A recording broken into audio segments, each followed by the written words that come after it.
কার্যপত্র বিভিন্ন কলামের হয়, যেমন 6 গড়া, কয় গড়া? 6 গড়া বা 6 কলাম, 6 গড়া বাকি 6 কলাম। তারপরে হইতে পারে 8 গড়া,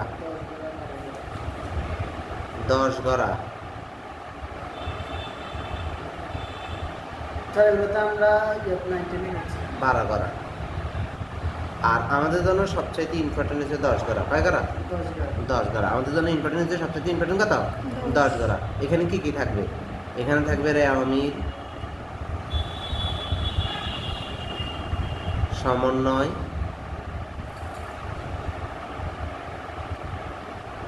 সমন্বিত রে আমিল,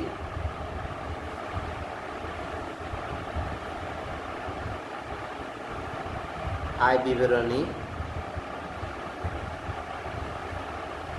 আর্থিক বিবরণী। ওকে, 1 2 3 4 5টা, প্রত্যেকটা এগুলো কলাম, প্রত্যেকটা কলামের আবার ডেবিট দিক ক্রেডিট দিক 2 কলাম করে, তাহলে 5 দুগুণা 10। এই টাকার গড় 10টা বিদে একে বলে 10 গড়া। টাকার গড় 10টা বিদে একে কি বলে? 10 গড়া। আর শেষের 3টা 2টা বাদ দিলে প্রথম যদি 3টা নিই, তাহলে 3 দুগুণা 6 না? এটা হচ্ছে 6 গড়া। তাহলে 6 গড়ার কি কি আসতেছে? আমি এই কারণে আগে 10 গড়া শিখতেছি, তাহলে 10 গড়ার সাথে মিল রেখে প্রথম 3 কলাম হচ্ছে 6 গড়া। রে আমিল, সমন্বয়, সমন্বিত রেমিল, ঠিক আছে? এই মূল হেডিং 3টা, 3 দুগুণা 6, এই 6টা দিলে হচ্ছে 6 গড়া। সমন্বিত রেমিল যদি বাদ দিই, মানে মাঝখানেরটা, তাহলে প্রথম 2টা আর শেষের 2টা, প্রথম 2টা আর শেষের 2টা, তাহলে 60টা, 60 দুগুণা কত? 8। এটা হচ্ছে 8 গড়া। তাহলে 8 গড়াত কি থাকবে? রে আমিল, সমন্বয়, আয় বিবরণী, আর্থিক বিবরণী। মাঝখানেরটা নাই, খেয়াল করছ? হ্যাঁ, তাহলে আমি প্রথমে 10 গড়া শিখছি। 10 গড়ার প্রথম 3টা দিয়েছে 6 গড়া, প্রথম 2টা শেষের 2টা, মানে মাঝখানেরটা বাদ দিলে হয়েছে 8 গড়া। হ্যাঁ, আর তাহলে 12 গড়া তো এগুলোর থেকে 10 থেকে বাদ দিয়ে না 6 এর 8 বানাইছে, 12 ভিতরে তো যোগ করতে হইব না? তাহলে এখানে আরো 2 ঘর বাড়বে, মানে 1 কলাম বাড়বে। রে আমিল, সমন্বয়, সমন্বিত রে আমিল, আগের মতন আসছে নি? আয় বিবরণী, ঠিক মতন গেছে? সংরক্ষিত আয় বিবরণী, এই একটা ঘর বাড়ছে। সংরক্ষিত আয় বিবরণী, তারপর আর্থিক বিবরণী। এই স্কেলের যে 20তম দাগ, এই স্কেলের দেখছেন সেন্টিমিটারের, এই 20তম সেন্টিমিটার শেষ মাথায় নিব। 20তম স্কেল মাথা নিছি, কথা বলেন। নেওয়ার পরে এই এখানে একটা দাগ দিব, দেখছেন?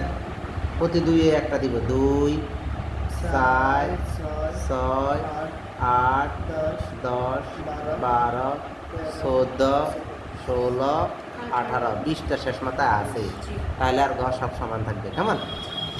এবার দেখ, নাহলে কিন্তু ঘর আটাতে পারবে না। এই ওকে, এক ঘর বাদে দিতেছি।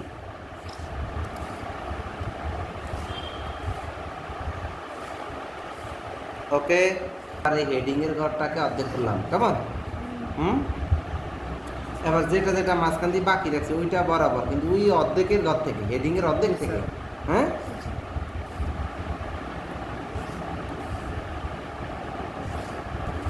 আর চাইলে পেন্সিল দিয়ে ঘর করতে পারবেন, কিন্তু লেখা কলম দিয়ে লিখবেন না। আচ্ছা, কি ঘর হয়েছে এবার? সব ঘর সমান হয়ে গেছে না? সুন্দর হয়েছে না? আচ্ছা, এবার চিকন চিকন এই ঘরগুলো দাগ দেন, যেন আপনার লেখা সমানে থাকে। যদি মিলে 14টা এন্ট্রি আছে, মিলে কয়টা এন্ট্রি আছে? 14টা এন্ট্রির জন্য 14টা ঘর লাগবে 100%। 1 2 14, ইংলিশে লেখবো, আমি বাংলা লিখে বলছি। আচ্ছা, 14টা এন্ট্রি। এবার সমন্বয়, প্রত্যেকটা সমন্বয়ের জন্য 2টি ঘর লাগবে। কয়টি ঘর লাগবে? নিচের ঘরের হিসাব পাইতেছে নি? সমন্বয় আছে কয়টা? 5টা। তাহলে 5টার জন্য কয়টা ঘর লাগবে?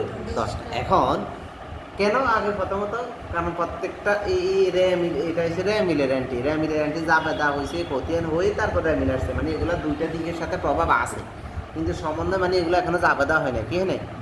এগুলো জাবেদা করবো, জাবেদার প্রত্যেকটা জাবেদা 2টা দিক, এখানে দুইটা রো লাগবে, মানে এই শাড়ি কয়টা লাগবে? দুইটা। তাহলে 5টা জাবেদার জন্য 10টা শাড়ি লাগার কথা। এখন কোনো নাম যদি এই অ্যান্টিগুলার ভিতরে থাকে তাহলে তার কি শাড়ি লাগবে? তার শাড়ি লাগবে? তাহলে আমি আন্দাজে বলতে পারি যে কয়টা শাড়ি লাগবে? না। তাই আমি কি করতেছি, 5টার জন্য অন্তত 5টা শাড়ি আঁকি রাখি। 10টাও লাগতে পারে, 5টাও লাগতে পারে, 2টাও লাগতে পারে। যদি তার নাম পূর্বে থাকে তাহলে আর নাম ঘর লাগবে না, ঠিক আছে নি?